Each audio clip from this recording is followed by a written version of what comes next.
We're live. We're live. Senate Education Committee. We're back after a short break. Afternoon of February 11th, and we are shifting gears quickly to S232, the library bill, and we have. Well, I won't try to pronounce your name, so you can join us. Johannes Hench. From the Agency of Education, but he's here specifically because he wants the expanded learning opportunities program, which is referenced in the bill with libraries given a bit of a priority within the Senate. That's what we're going to talk to you about in particular. But I see that you also brought a small presentation. So what we can do before we start, because you haven't been here yet this year, so we'll introduce ourselves. Not Shane Senate for Raleigh County. Dave Weeks, serving Raleigh County. Seth Baumgartz from the Bennington Senate District. Jerry Williams, Raleigh.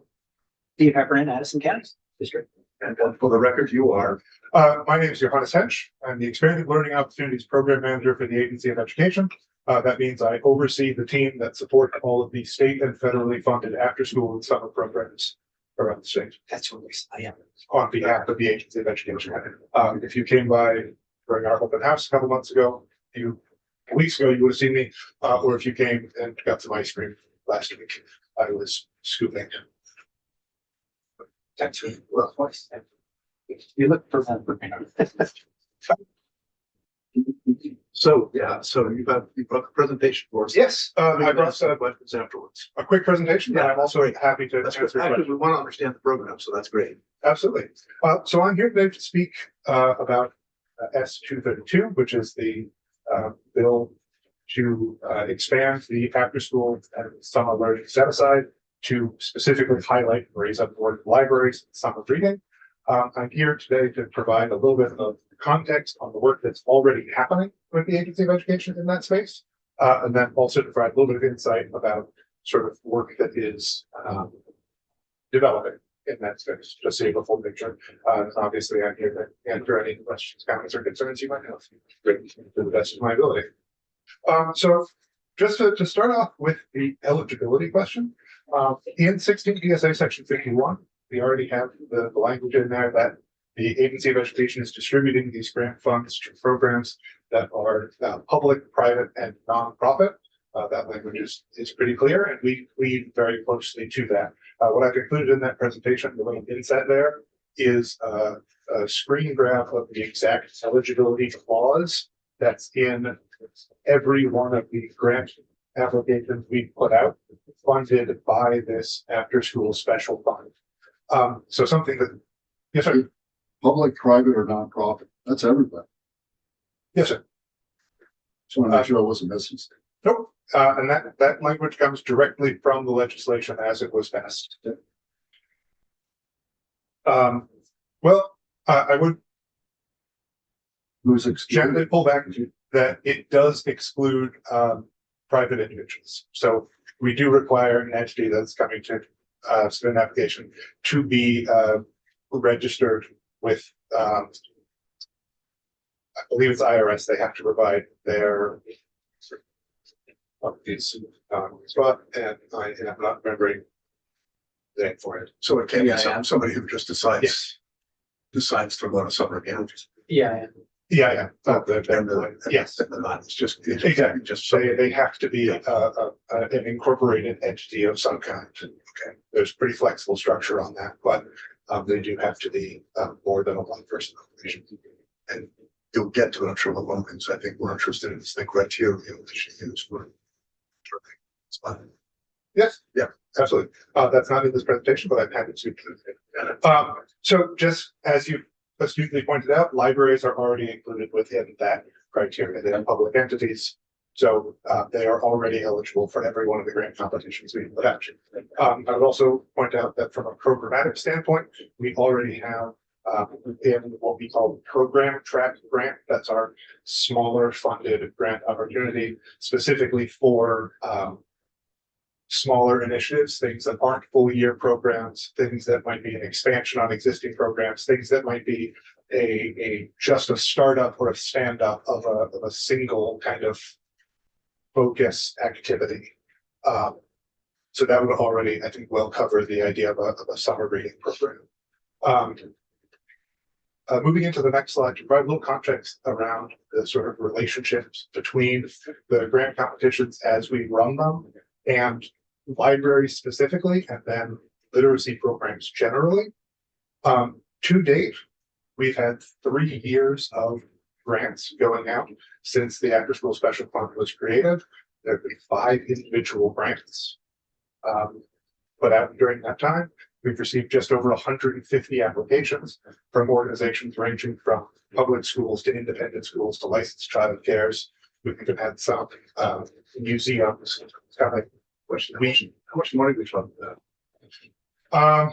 We are, because it's pegged to the sales and use revenue from cannabis, there's a little bit of flexibility in there. In the first year, it was 4.2 million. In the second year, it was 7. In the third year, it was 9. Okay. It looks like it's starting to level off at around 10. Okay. Yes, If I could, so this is a note that I made early on last time we had this briefing. I'm wondering, so you're absolutely right. The language, the pre-existing language in the legislation already said public, private, or nonprofit. We're adding public libraries. And my note at the time was, what's the problem? Like why are libraries struggling to get this funding? So why do we even need this change?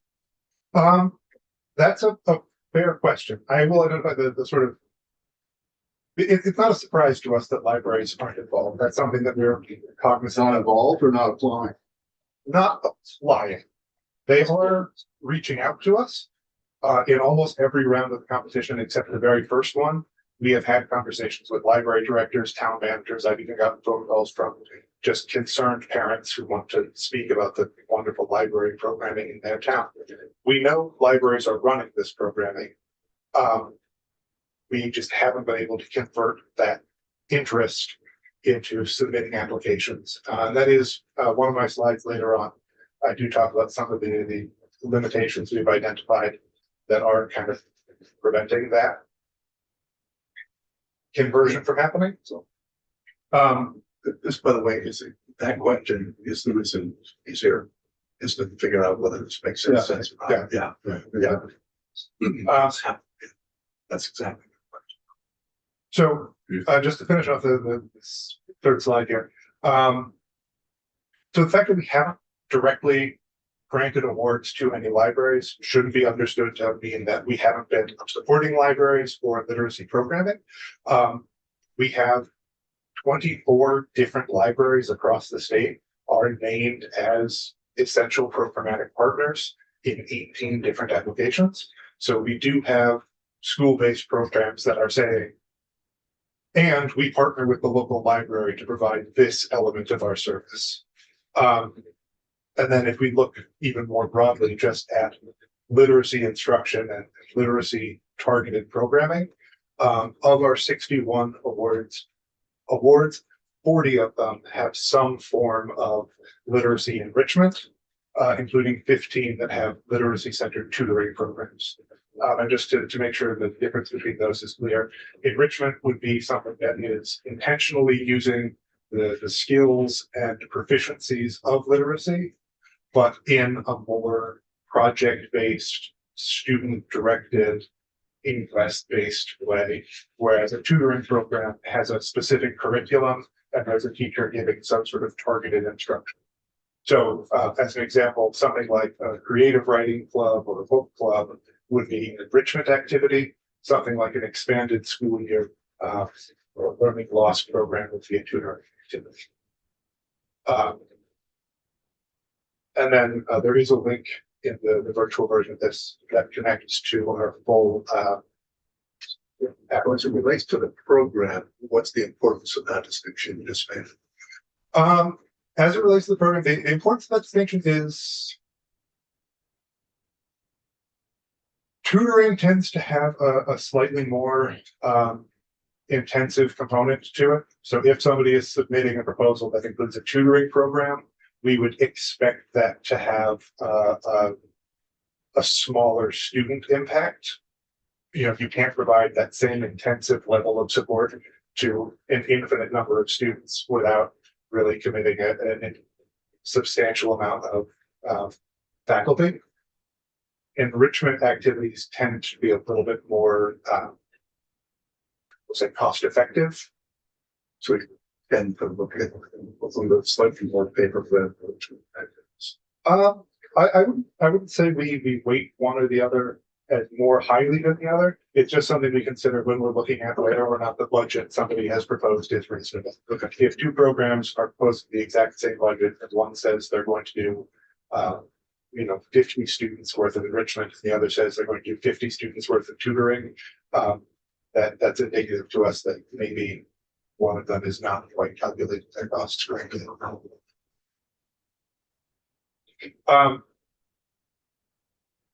Then I think we can move on to the next slide. As you asked, Senator Reese, we have been really curious about why we're not seeing libraries coming in. We know they're in this space. We know they're doing this work. And just speaking personally, I can say that my local public library is one of my daughter's favorite places in the entire world. There's no doubt in my mind that libraries are serving Vermont's youth and that libraries have a place in a robust kind of network of after-school supports. We've identified kind of 3 key stumbling blocks that are causing some trouble getting that interest into an application. The first is communication, because our eligibility criteria is so broad.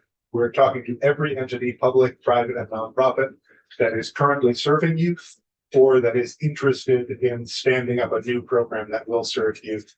That's an extremely broad mailing list. The Agency of Education, we're set up really well to talk to students. Within any given Wednesday, it takes me 5 minutes to get a message in front of every principal in the state. Getting messages to every licensed childcare provider, to every library, to every nonprofit, that is a more constantly evolving process. Why is that? Only because we don't maintain those communications lists internally. The Agency of Education doesn't have a standing list of every librarian. So we've Continue, finish your thought. so we've been really leveraging the after school and summer learning programs advisory committee and really asking folks in that space to push out communications into their listservs. So we have gotten messages out through kind of partner listservs. But as it is, it's a little bit it's a little bit of whack-a-mole, because at the end of every competition cycle, we always find out about this group that didn't hear about it until the last minute. So we could front load and add them right up top in the next round of communications we send out, but then we'll find out about the next group that wasn't aware. And that's life. But, Yes.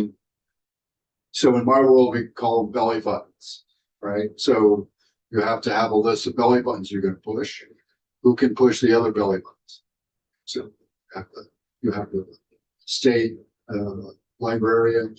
You have, somebody in one of the state agencies that oversees daycare, or at least as a primary contact. That's another belly button. You're not supposed to have everybody on speed dial. You just can't. It's not the way the world operates. No, and that's absolutely what we've been doing to kind of continue growing this momentum and rolling these messages out. So the state librarian's office has been helpful with us in kind of sharing this communication out. But that was, a learning that we got after feedback we received after our first or second round of communications. So that's an evolving process. It's something that we're continuing to improve, but it is a Herculean task. I'm confident that as soon as I get the emails to every person in the state who is eligible, half of them will retire and the other half will be replaced by someone new.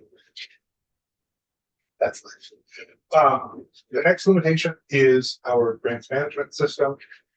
The Agency of Education uses an electronic grant management system. This is the only platform we use to put out grant opportunities, to collect applications for grant opportunities, and once awards are determined, this is the platform we use to distribute funds and do ongoing fiscal monitoring. It's a system that was purpose-built for a job, which is distributing funds to schools, and we are kind of pushing it in directions that it was not necessarily designed to.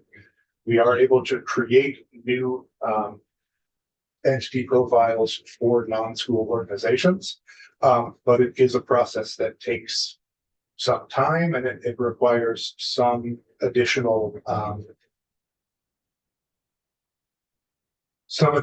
administrative hurdles that folks have to go through. Things like providing that IRS data to indicate, yes, we are a registered entity.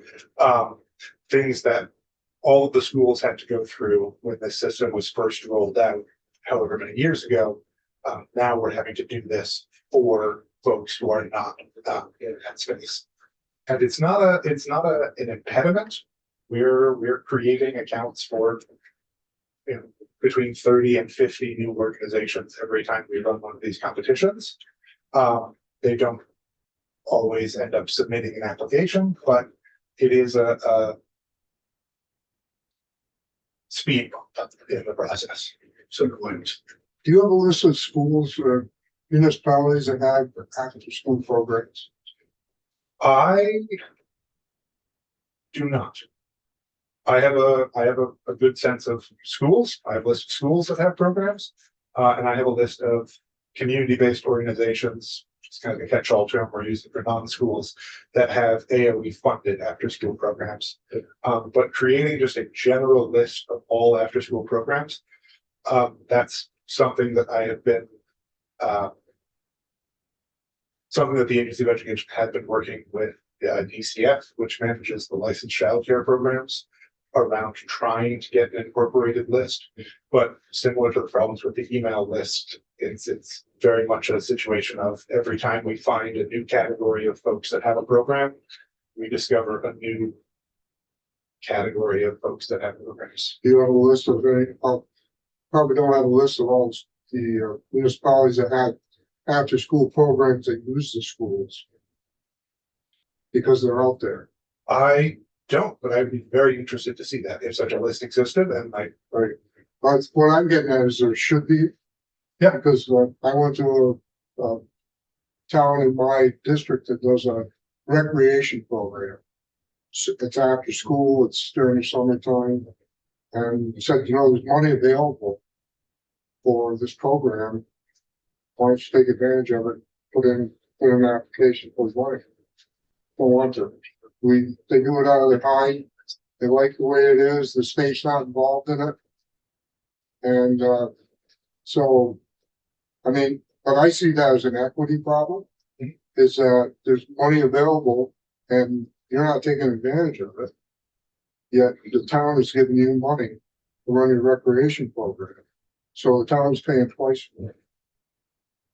Kind of. yeah, I certainly don't disagree. I think that there should be a list that exists, and I think that we should be making this funding available to everyone who is eligible for it and could benefit for it. If there's programs that don't want to come in for whatever reason, we can't twist anybody's arms, but at the very least, we should make them aware of the opportunity. So a couple questions. What's the grant range that you're giving out? Dollar amounts, just give us a sense. I believe our smallest grant at the moment is around $6,000 a year. The absolute cap would be $150,000 a year. Is your average toward the middle, or is your average more like 30, or? That it runs the gamut. There's more information on this in the after school report. But it's summer also, right? So that's the other question I have is how much are you doing running a lot of summer programs, or mostly Yes. after school, or? So, like I mentioned, we have sort of two tiers of programming that we're supporting through two different application processes. We have the program track, which is for sort of smaller, we just want to add this club or this activity. Then we have what we call the center track program, which is we want to have a comprehensive full year after school program that's offering 4 different activities, 4 days a week, year round. In that program, almost all of those have a summer component. We require they deliver 100 programs, 100 days of program in their first year, building up to 150 days of program by their 3rd year. So it's very difficult to get 150 days of program with such a summer. So what you're talking about some of your grants that are multi-year, Yes, sir. or how far out have you? For the program track, we use a 3-year model. Yep. And for the center track, we use a 5-year model, which is aligned with the federally funded 21C program, which is funding for multi-site comprehensive centers. So that would be, if an entire supervisory union wanted to add programming to each of their schools for a full year, that would be funded through the 21C program. So the work you do is beyond the 9 or 10 billion that comes in from cannabis. Yes, sir. I oversee the cannabis funded state after school work, and then also the federally funded 21C. So we're just talking about the cannabis money is now, it's part of what you were just talking about. No, I've only been speaking to the after school. fund. Okay. And you kept saying after school, but it Sorry. also means summer, right? Yes, when we say after school, we mean out of school time. Okay. So that's after school programs, summer programs, breaks, weekends, vacations. Okay. So Senator Weeks asked the question and I think probably everybody in the committee made the same mark on their bill when it sort of prioritized library funding. We went, why is that, well, what's it competing against it? What? So I'm listening to you thinking libraries are one of many who could be applying. They get the same shake everybody else gets. You've got criteria. Yes, I don't object to anything you're saying there. I think libraries are already captured within our eligibility criteria. I think the existing funding grant programs could very easily support the types of programming they're looking at. How complicated are the applications? We estimate that it should take an applicant between 10 and 20 hours to complete an application. It's a lot. Why this would happen?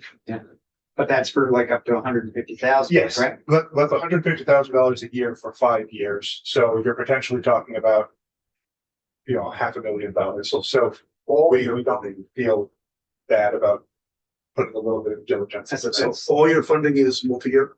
Yes, sir. Okay. As low as 6,000 a year, as high as 150 a year. Yes, sir. Okay.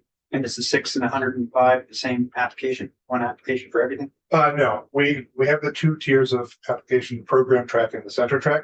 The program track tends to be small, but that's what 6,000 is. The cap on award amounts for the program track is, I believe it's at 75,000 now. The applications tend to be on the smaller side. And those applications can be done in That's closer to the 10. That's 10 hours. to the 10-hour mark. Will you chew up all your funding every year? As close as we can get. So I will say, I'm a naturally nervous person. Mhm. I don't want to commit every dollar we have. So what we are doing is we look at how much will it cost to award the term of that award over the full life of the award. And we consider that the kind of commitment that we're making.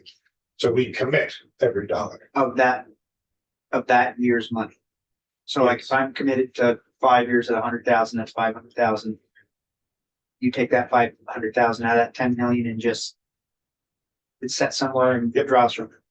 Because we have kind of stacked cohorts, it works out that every year, we're pulling out of the same fund. And we have set it up so that we are never, pulling more than we have available. So each year you actually have 9 million available, or because you've only, if you, in year one, when you give out grants, you actually get it all out of year one money. Exactly. Just keep it, okay. Does that sit in a fund that also gets interest? That is a question I don't have an answer off the top of my head. Because it's a lot. Yes. So in my town, I was talking about the community library is part of the after school program. So, and you know, what I've seen in my district is that Boys and Girls Club of America are expanding. They were in Rutland, now they're in Fairhaven. I think Castleton is actually taking it. So, you know, why can't we get these small mom and pop operations to take it? Is it more desirable to have Boys and Girls Clubs do it? No, I think that the limitation is the smaller operations, small mom and pop operations, they run into issues with, just the application process, the enrollment and GMS process, and then the sort of ongoing monitoring, oversight, and delivery process. We are trying to do everything we can to streamline it and make it as unonerous as possible. I think that's a word. But you know, there is a certain amount of diligence that's required in, you know, fiscal monitoring. We need an operation to have at least the capacity to, you know, account for every dollar. And if it's a one-person shop who is, you know, somebody who's really well-meaning and passionate and dedicated to the program, they deliver, but not necessarily up to able to perform that accounting standard, we would have a difficult time awarding them. So the criteria for after-school programs out there, does it require a full-time director? For the center track, we do require a full-time director. For the program track, we don't require a full-time director, but we do require that there be some dedicated personnel. It can be a shared responsibility. It can be, you know, this is an existing person within your organization who's doing this as their third half a job. So the programs can be unique as long as they meet the criteria of the after. Yes, we've written our applications so that they can be as flexible as possible because we really wanted to capture the broadest possible range of programs. Have you thought about, digressing actually from what's in front of us, Mr. Sugar? Have you thought about a third track that's like very low white, you know, track, you know, 6,000 to 20, and with a 2-page application and a 1-page one that goes here? We have thought about that. Where we kind of come down on that is it's a little bit of a situation where the juice isn't worth the squeeze from the amount of time it takes for an applicant to get enrolled and create an account within our grant management system and then complete an application. Then there's the process on our end of you know, reviewing all the applications that come in, and then ongoing oversight and monitoring of those programs. It gets to a point where if an award is small enough, it's difficult to justify the expense of running the competition. But I've seen, I mean, can you do more monitoring light and accountability light, you know, since it's a smaller amount of money? And I'm thinking about the little one-room libraries in rural Vermont, or whatever, small, thinking about rural Vermont, with less capacity. It sounds like they would tend to you might get left out of this because, and you know, I've seen a lot of award systems where you can do a 2-page application and you just fill out something once a year. You know, that's pretty basic. And it's built, there's some trust built in, and how you understand the want for accountability. But on the other hand, if that becomes the impediment to getting it to where, so I don't know. I think about that. Yeah. Yeah, I will say one of our kind of mandates in the authorizing legislation is promoting programming in spaces where communities are underserved. So we are doing, I think, a fairly good job of getting out into the rural spaces and getting to those communities that don't necessarily already have robust programming in place. One of the things that's included in the report is a map of where all of our locations are. But by the way, I will say, it's clear to me, you're trying hard, you're doing good work. So it's clear to me you care and you're doing something. I appreciate Want to that. put that out there as we talk about.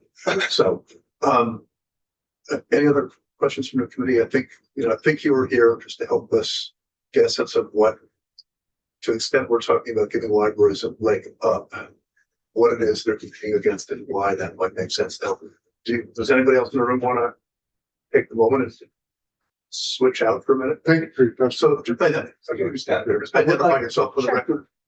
My name's Catherine Delnau. I'm the state librarian and the commissioner of the Department of Libraries. And it's been really helpful for me to hear from Johannes. So thank you, Johannes. I do think that, like you said, Chair, the folks in AOE are doing good work and have good intention.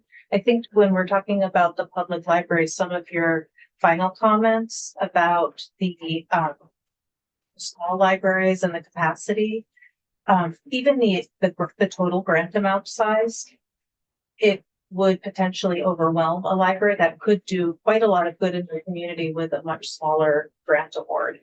And when we're looking at the need in Vermont's public libraries, remember the Department of Libraries' entire summer reading program grant right now is $50,000.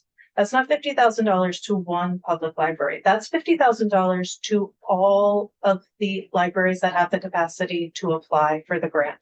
Each one of them receives $350 total from the state of Vermont Department of Libraries each year for programs for youth.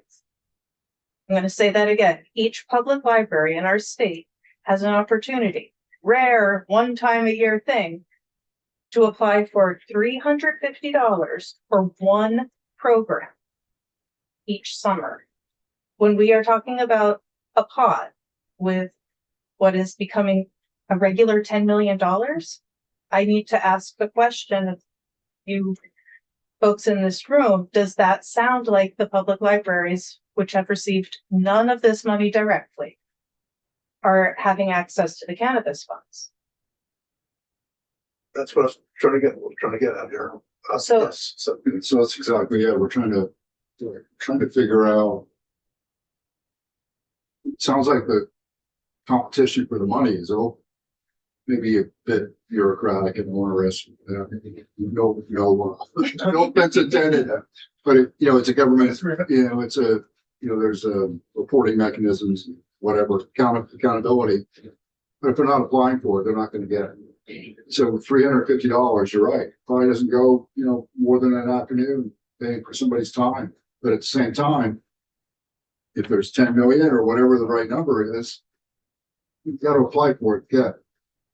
Yes, but I think that so when you look at the language in the bill, adding public libraries to the list, and I think we can all agree, if all of the animals are welcome to the party, we don't have to call out the dogs and say, come dogs, come to the party, except that the public libraries aren't in the AOE environment in the way that the after schools are. And they are, first off, not understanding that they can take part in that. Secondly, typically they receive grants from the Department of Libraries. So if you think about a public library that wanted to have a summer reading program, they're already used to applying for a pretty easy to get grant, which has reporting and accountability through the department. Now they have to create a profile, use their unique unique entity identifier, their UEI. They have to create a profile. They have to log in. They have to do a 20-hour application. And they have to conceive of a completely different type of program, of a completely different scale. So a public library could probably benefit in the summer from having an extra $2,000 or $3,000, even a small public library, but the smallest amount is typically a $6,000 amount. And the public library is used to doing maybe a 2 or 3 hour application, but here they're looking at a 10 to 20 hour application. Now it's possible that in our conversations, which are really evolving, and I want to give credit to colleagues in AOE, they've invited us to participate at the table. You know, my colleague Jeanette Schaefer, Assistant State Librarian for Library Advancement, has been welcomed to meetings.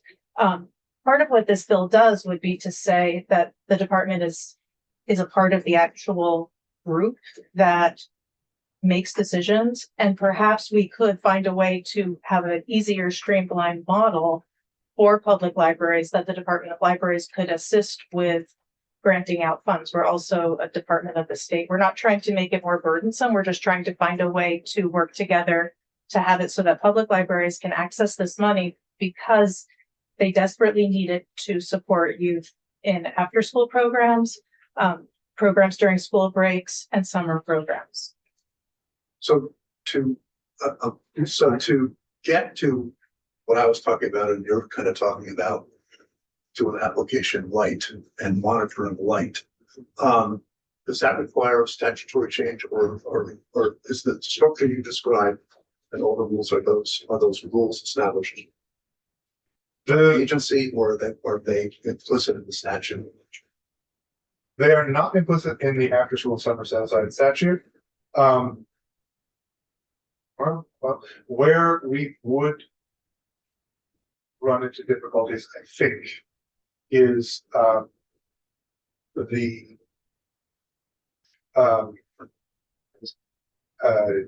uniform guidance for grants and contracts from ADA, but not ADA.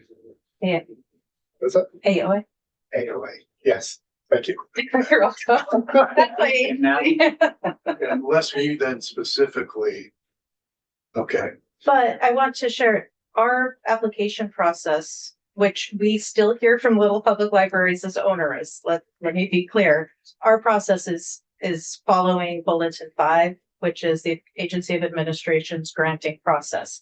Every library that applies for those funds has to go through a risk assessment, the subrecipient versus contractor checklist.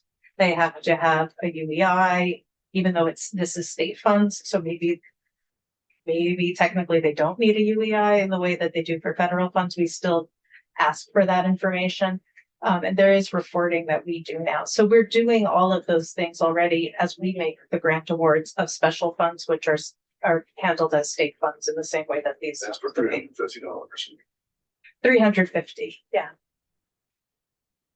Yes. Couple questions. So can the agency of library apply for $150,000 grant? Yes. So why don't you do that, and then you can distribute It's it? like a block grant. Yeah, Well, And then you could, and then you can distribute that easier through that. And then my other question would be, if like that fund, if you aren't collecting interest on it, and you can, that just a regular interest account, $10 million, that even 3% is $300,000. Here's extra money that could either go to the library or go back into the fund to give out as grants. So if you could find that out, I'd appreciate that. So Absolutely. And then, my small town library, like one town I live in, participates in an after-school program, so they're not overwhelmed. They phase in so many children to come in this afternoon after school, and then tomorrow they go ice skating or something like that. And that was what I mentioned. We have a number of after-school programs, many with schools, some with boys and girls clubs, who have libraries listed as partner organizations for things like that. And we are very clear that partnership can include some funding. So, if this school wants to pay a contract with their local library to say, we're going to come in one day a week and we will give you, $350 a week. Because you pay. And oh, by the way, the library has the ice skates, so these kids can go ice skating today. So let's, because we're wrapping up here, what's the committee's sense of this? Do we want to, we've got a few choices, I think, or a couple anyway. One is delete the language, giving any kind of a referencing someone that has to go to libraries and just rely on the system as it is. The other is to write some, either maybe leave the bill the way it is, or is there a third with some new language that would be helpful? Pulling you some money. Not putting pressure on you. Yeah, Can I ask- yes, Senator. Can we get just like a short bullet point list of the pros and cons versus of deleting the language versus adding language? I mean, what's, So, yeah, I don't know, the language appeals for this. My initial response thought was, why a library, you know, if you have a system with a lot of organizations that can all apply and are all on equal footing, why would you say libraries get a portion of it, somebody else might not? That was my initial thinking. And then we had Johannes come in to talk about how the program works, and just trying to get a sense of the committee of which direction we want to pursue. The pros are, you could argue that it's an unfair leg up for libraries, but we're also hearing that cons, the libraries don't get any, as it turns out, because it's the application process is pretty onerous, and they're not kind of equipped to do it, for whatever reasons. So just trying to get a sense of what people would think. it be, I mean, maybe I'm missing something, but would it be a leg up for the libraries, or would it be putting the libraries on equal footing? That's why I'm asking you. Yeah, I don't know. I think on equal I footing. kind of heard both. I could, so go ahead. I mean, I hate to sort of jump in if I miss something, but I did a lot of municipal after school related work for Burlington. And it's usually Parks and Rec for the municipality that is constantly trying to seek out grants and share them with the library and stuff. So I just reread it.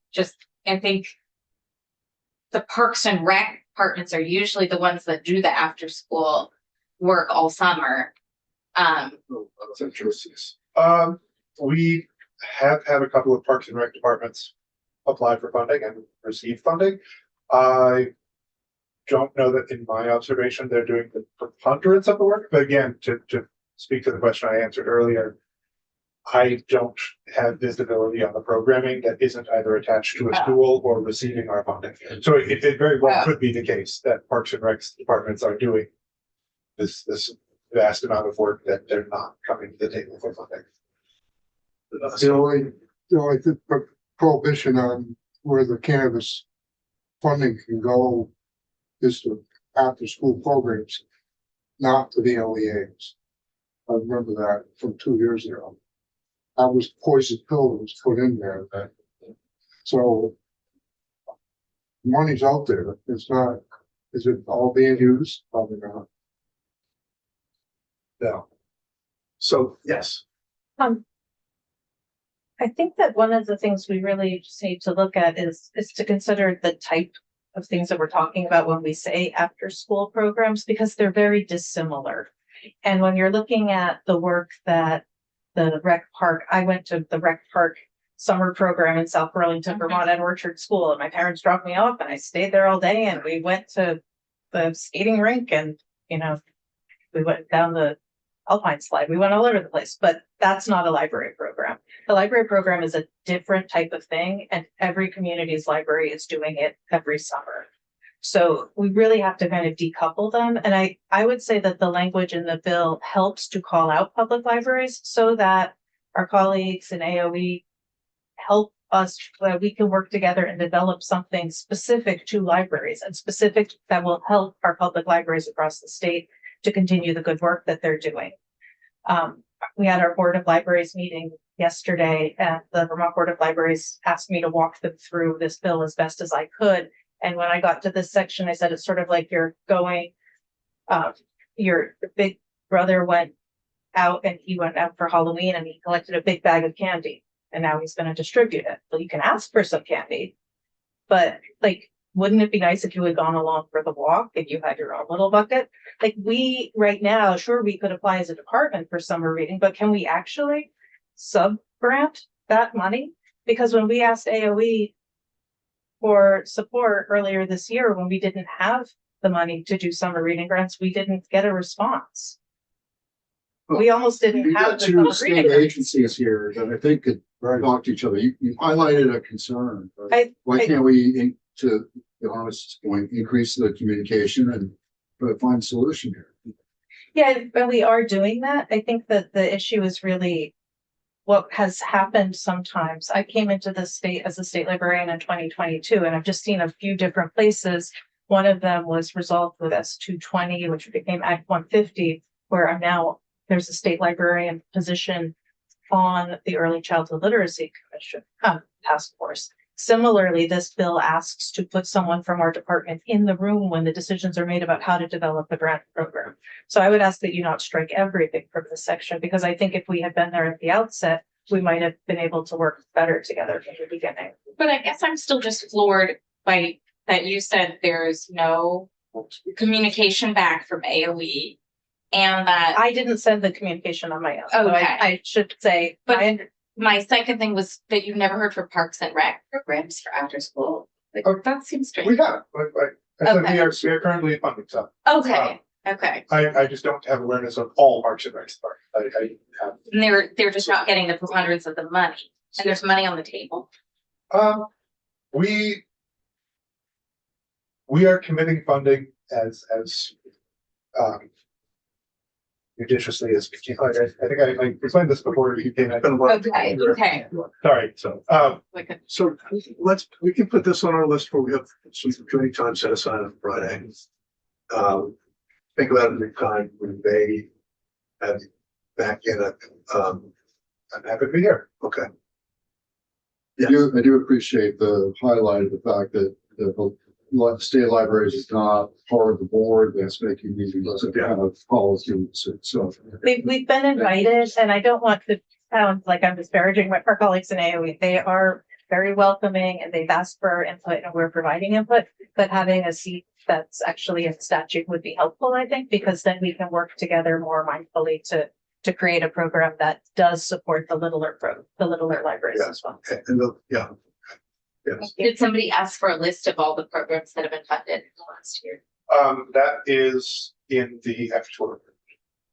That was supported, so that's there. There's also, there's a link to it in the digital version of this, which should be available to you. But 2025 legislative report. It has a spreadsheet of all the grants and the amounts. Yes, that's- Okay, we need to move on. But thanks, this was a good discussion. Good conversation. Absolutely, yeah, thanks, thank you. Oh, sorry.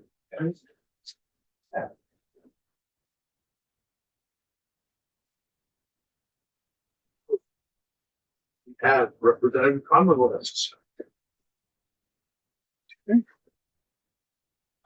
I assume you're ready for me? Yes. Yeah.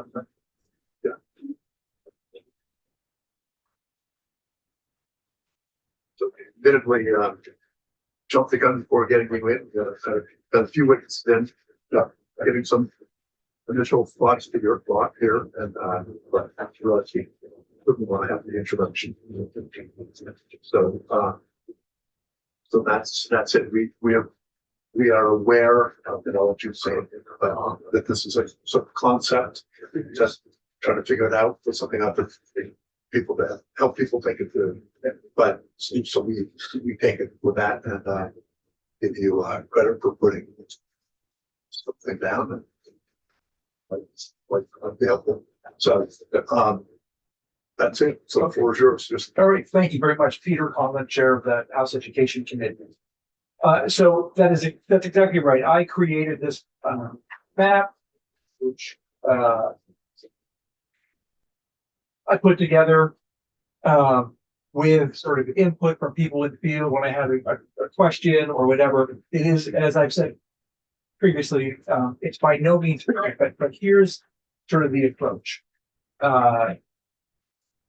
We've heard testimony, we have research that backs the 2,000 to 4,000 student count as sort of at the point that you reach scale and efficiency. And that as you move above that, you can sometimes lose the efficiency as you sort of need more middle managers to move things along. This is something that the superintendents have spoken to us about repeatedly. So I wanted to honor that and honor the research.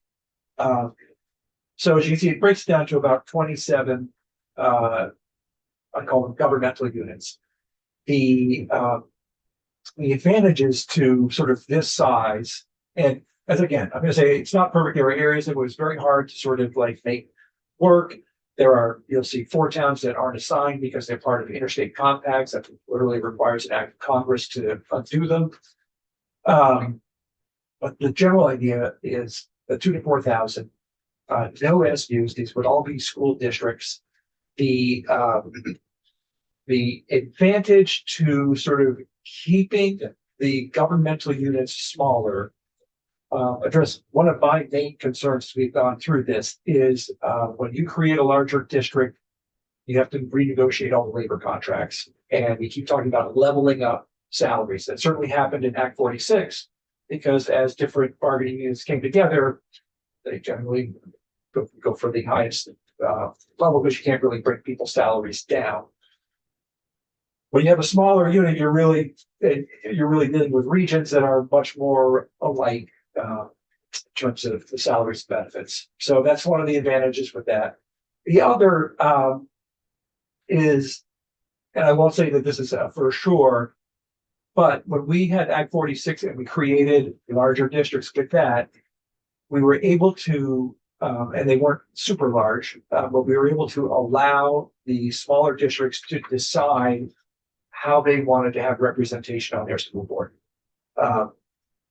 So if it sort of meets legal muster and all that, you could say, okay, we'll use the same process that we used for Act 46 in these smaller units, and you create a transition board that would then come up with the representation model, assuming it remains constitutional, and so it would be sort of a self-created model. It could be at large, hybrid, one town, one vote, whatever it happens to, as long as it's constitutional. We go to much larger units, then we really are needing the whole ward working group and government operations coming in and creating a whole new voting areas. And I think at a smaller level, that can be achieved much more in the way we did with Act 46. The actual lines that are there, I'm not married to in any way. However, they were built, with me sort of reaching out to people saying, how does this feel? There's a little more of a gut instinct to it. Looking at both geography, culture, sort of tradition, capacity. But I'll tell you some areas where, I sort of say maybe it didn't work out so well is I'm not sure that they should be larger, thinking that we're going to continue with declining enrollment. And so a 1,900 pupil district might be 1,400 pupils in 5 years. Equally, it doesn't necessarily recognize potential talks that might be going on, or potential sort of building renovations that, or new schools being contemplated that might be going on. So, for example, way up in the upper right part, at least in my map, I put North Country and then the Northeast, whatever, came down sort of all together. But North Country's got thinking about replacing their high school. They'd like to talk with Lake Region. I don't have those two put together, so maybe that requires reconsideration. But those are really the factors that went into creating this. And again, it was thoughtful. It has flaws. South Burlington has sort of said we'd be willing to be considered part of something else. I didn't solve every cultural problem of people that don't ever want to be connected. Perhaps that's just something we need to get over. But it was really there to say, to my committee, okay, here's something that addresses many of the current concerns that have been brought up both among the committee members and among the appeals. And so, you know, let's talk about it. And that's what we're doing. Yes. You had the person. What do you, in House Ed, what do you perceive the next, couple of weeks will look like? Given that you've at least put this on the table, and I applaud you for that. Yeah. What do you anticipate? Well, I mean, we are having some fairly tense and intense conversations right now. As you know, every member of the committee has, let's just say we were doing, you know, say this is what the plan is in Act 73. Every member of the committee has a major concern, you know, that they either can or can't get over. For some, it is choice. For some, it is the foundation formula is going to result in my district getting less money. For some, it is the potential of a larger board not well representing a smaller town, and more importantly, that smaller town's school. And I would say each one of these things applies to every member of the committee. So we have to figure out, can each individual committee member get over that? Whatever it is that's holding them back. So for example, in my district, the foundation formula, you know, especially without going to a larger district, it is going to squeeze my area significantly.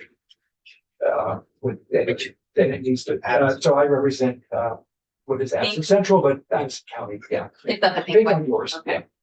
So this is a, No, wait, this is Senator. oh, I'm sorry. Well, let me finish. And so, you know, we are discussing that and we are trying to put other ideas on the table. I've told the committee, you know, you can't talk about, hey, maybe we can do this. They have to find out, can we do this? And put the idea on the table. So that's really where we're at. We're sort of going through that. Senator Shamus, thanks. Thank you. I'll echo what Senator Reed said regarding just the appreciation for the work and the time that you had to put into this. I mean, what I'm still stuck on, which is something that I've said in the past, is how we're drawing these lines and the analysis that we will have to do for what should be every single district, every single proposed district, and really every single town. You know, what analysis do you propose that we use to determine whether or not, this is just for an example, just taking a random place. What analysis should we do to determine whether or not Plymouth should be in District 4 or District 27? And I mean, the question can be asked for every single town on this map that borders different districts. That's really where I'm getting stuck on the idea of making a map. I mean, yes, so making a map, we haven't, you know, our discussion right now in our committee hasn't gotten down to where should this line be here or this line be over here. When we get there, it's going to, you know, every one of those decisions would probably have to take into account many things, and we got to make the call. You know, what's the word from the field on whatever it goes. You know, does it have implications, I suppose, financially, or keeping sort of within that goal of 2,000 to 4,000? But you know, if you move one here, you then bump something up, so it becomes too big to do. So the specific analysis, I would say, is probably a little more heart than head, or a little more hearing what you hear from the outside and making your best decision.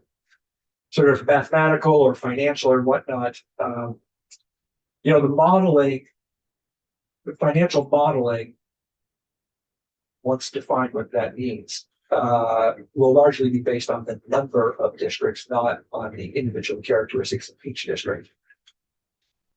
So, you know, yeah, where the lines get drawn is going to be a process of sort of listening to everybody and making the call.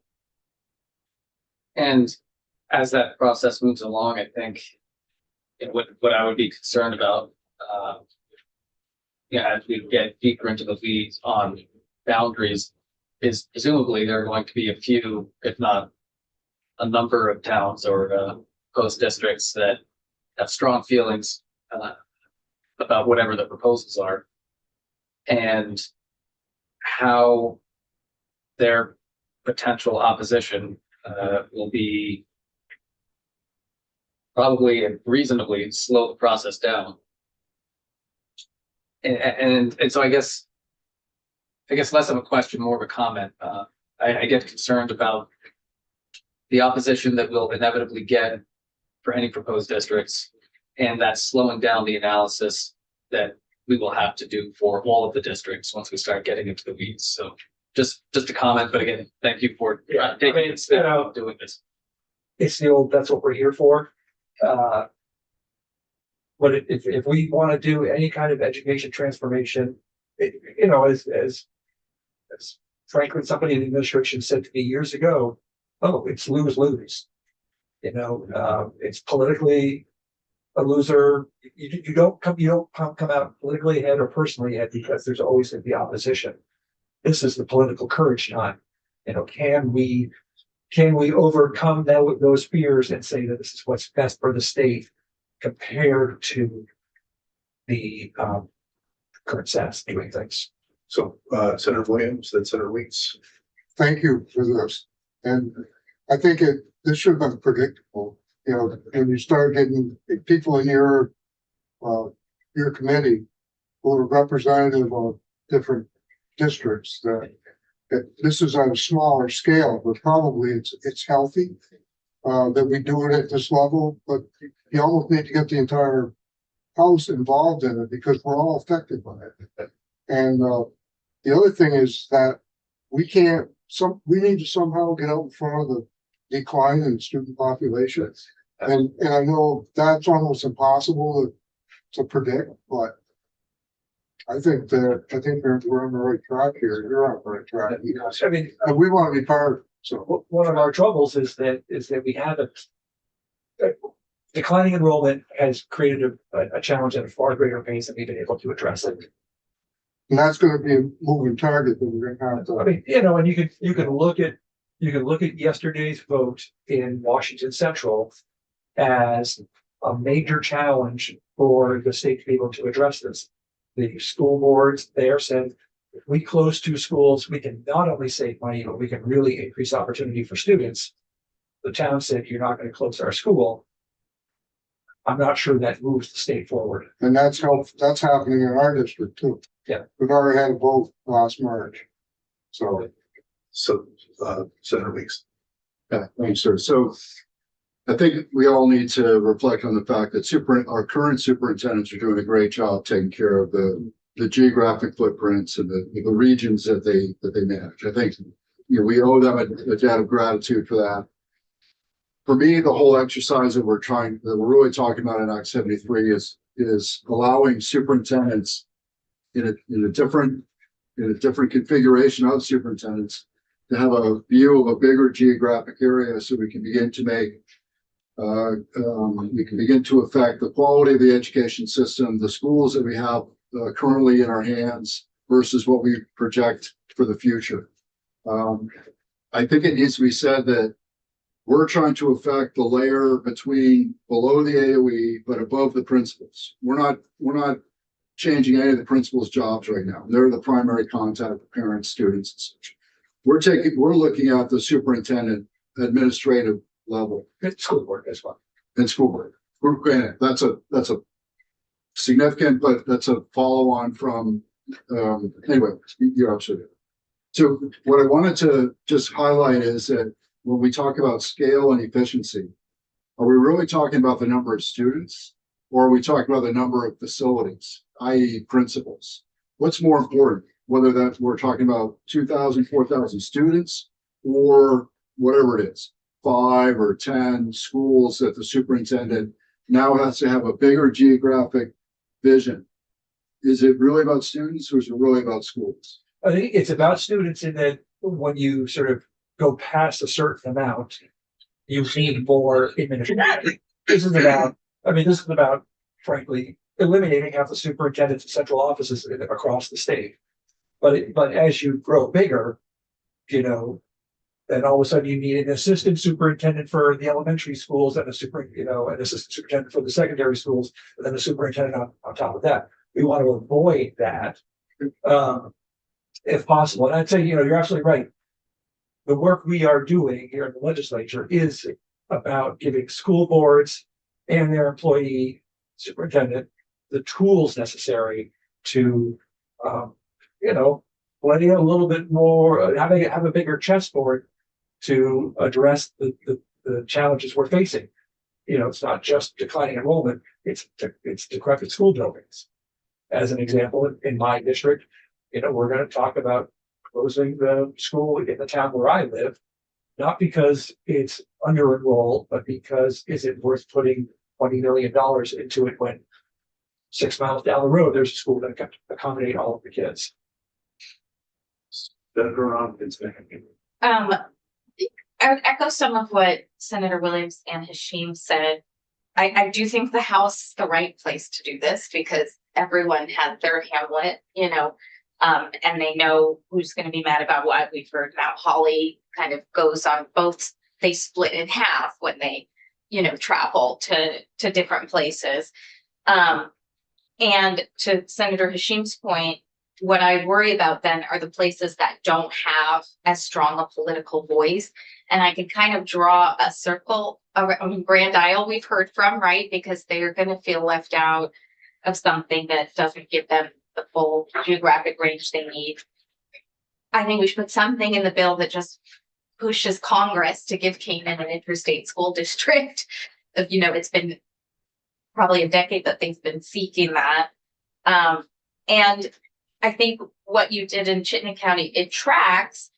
And at the same time, South Burlington is in a really good position to share overhead and back end costs, even if everyone's afraid to level up the salaries to South Burlington. So, it's not a blanket criticism. It's just that there's a way we need to zoom in, but then zoom back out and make sure people feel heard. Because up here, they have one House member and one senator, none of whom serve necessarily on the committees of jurisdiction. So I just want to maybe make that as a comment, but also what would be then the process that you're envisioning to really ensure they have a more clear voice? Well, I guess, we've been discussing this now for years. We went through with Act 46, we're going through with this began last year.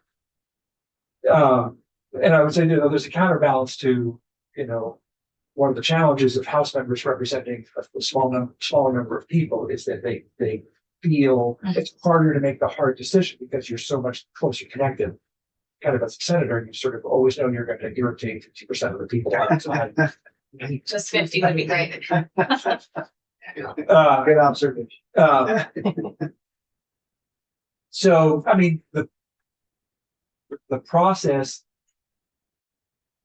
we haven't even said we'd like this or. Oh, okay. But, sure. Do we need public hearings? That sort of thing? Yeah, I think we probably do. But at a certain point, this is the challenge. At a certain point, somebody or some group of people, known as the House or the Senate, has to make the hard decision. And this is hard because everybody knows we need to have change. They just don't want the change to happen to them. Not in my backyard.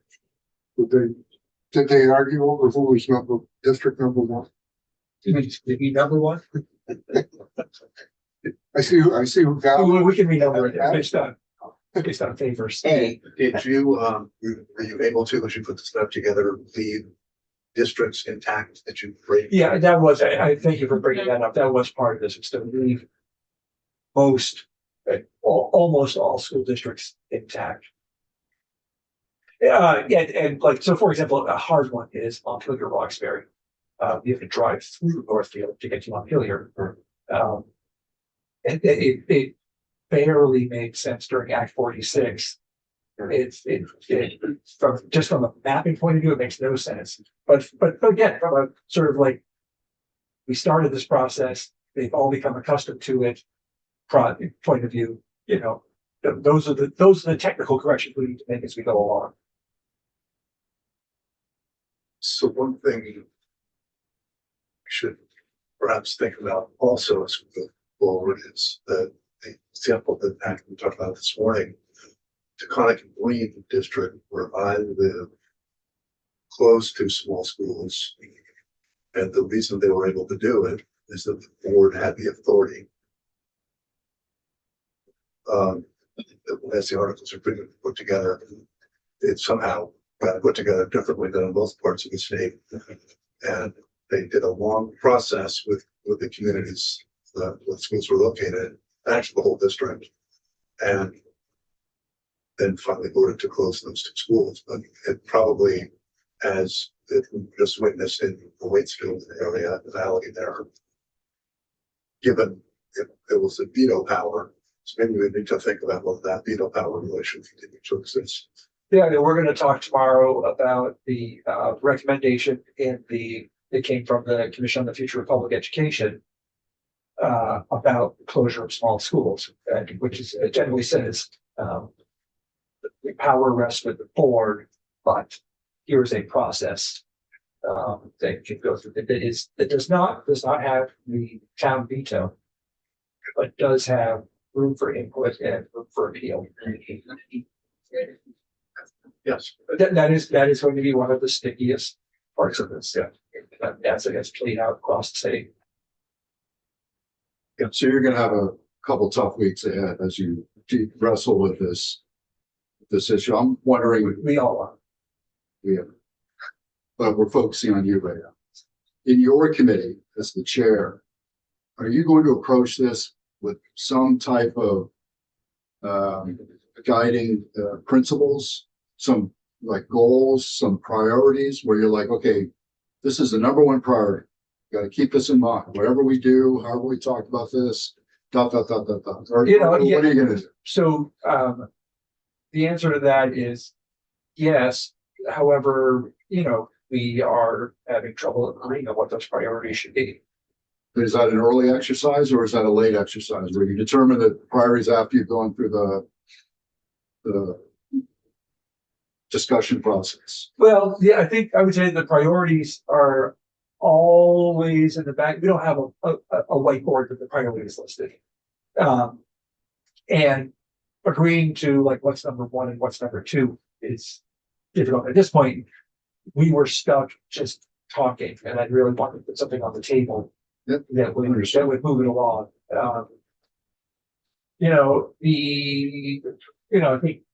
I think we are all in agreement in our committee that 24,000 is a value that we appreciate. The SD only is still up for discussion. Wanting it to create the efficiencies and scale that we all want to see is right up there as a way of improving student opportunity. That's probably at the top of the list.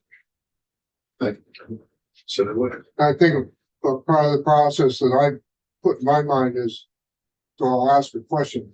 As you were going through this process, did you find yourself saying, gee, if we had a school right there? Oh yeah, absolutely. So, but that's part of the process that eventually we're gonna have to replace some aging schools. Yes. Yeah, I mean, school construction aid is another discussion. I would say it is absolutely connected. Yeah. And required to be part of this. If you want consensus in our committee on one thing, it is absolutely that school construction aid has to be connected to larger districts. Because they're gonna come back to that. If we unveil this, everybody says, well, gee, this school is 35 years old, we need to replace the furnaces and all that stuff. That's gotta be part of the conversation. One of the challenges that has been in my mind about this is that we still aren't making life very easy for school boards.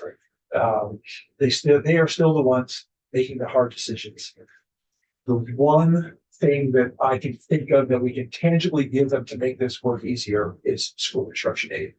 And I'd be remiss if I didn't say that, and the bottom line is it's gotta be about education quality. So this all fits together.